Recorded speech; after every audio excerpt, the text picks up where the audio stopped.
Ayan, ito mga kahami yung ating mga high mute female. Ayan, mga Rex po yan. Ang na-order sa atin ni kahami, ito po.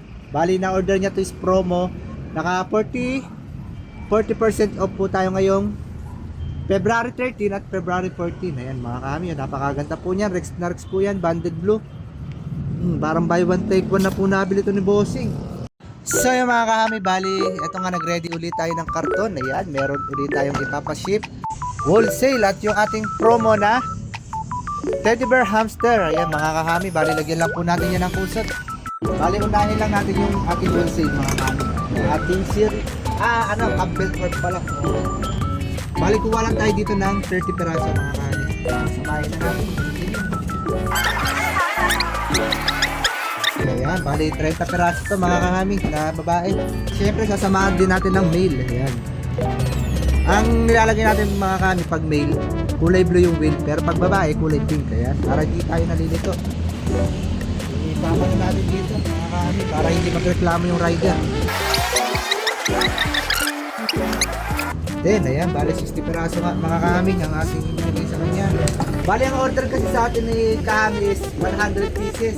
Ang problema is mag-sale tayo ngayong February 13 sa February 14. Kaya ayan, 60 pieces lang muna ibinigay natin. Mga kahami,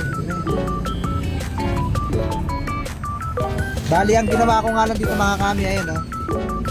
Nalagyan ko lang yung taas. Nalagyan ko lang. Mataas naman po yan, hindi na po nila kayang talunin niya mga kahami, kaya okay lang niya kahit walang spring. Bali ito po pala is dadalhin ng Kalamba, Laguna mga kahami. Bali check lang po natin ito. Okay na siguro ito mga kahami, ayan o. Ganyan lang po tayo magpa-ship ng ating mga hamster. Umobra to dahil ginawa na natin yung ganito. Nagpalit tayo nung Pampanga. Ayan, binutasan lang din natin dito. Wala namang nakatakas at nakarating ng safe yung ating mga hamster. Sunod natin ibalot yung ating high mute naman mga kahami. May order din tayo. Ayan, ito mga kahami yung ating mga high mute female. Ayan, mga Rex po yan.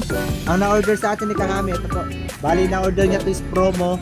Naka 40% off po tayo ngayong February 13 at February 14. Ayan, mga kahami, napakaganda po niyan. Rex na Rex po yan, banded blue. Parang buy one take one na po nabili ito ni Bossing. Apat na cream to eh. Pili natin siya na medyo malaki na. Sa kaya dito. Ito na siguro malaki na to eh. Ay mga kahami oh. Maganda rin yan. Ito lalaki. Tingnan natin yung gender para sure. Ayan na may itlog oh. Lalaki. Tapos ito babae. Ayan. Napaka-cute niya mga kami, ayan, oh, napaka-solid. Bale, ito naman mga kami is dadalhin ng Santa Rosa, Laguna. 75 years later. Ayan mga kami, bale ginanyan nga lang po natin yung repack. Bale, ito is isasabit ni Bossing rider sa unahan. Tapos sinamahan nga rin niya po ito ng Unli Pops Food Mix by Hamid Dwarf, ang ating highly recommended na pagkain para sa ating mga alagang gerbil, rat at hamster mga kami. Bale ito nga po is mabibili nyo po sa aking TikTok at Shopee Shop. Pwede nyo rin po ito mabili sa aking Facebook page. Mag-message na po kayo at ako'y magre-reply kaagad mga kami. Bale ito po. Bale ito na po mga kami. Ayan, naantay lang po natin yung rider. Yun lang po mga kami. Happy keeping po sa ating lahat.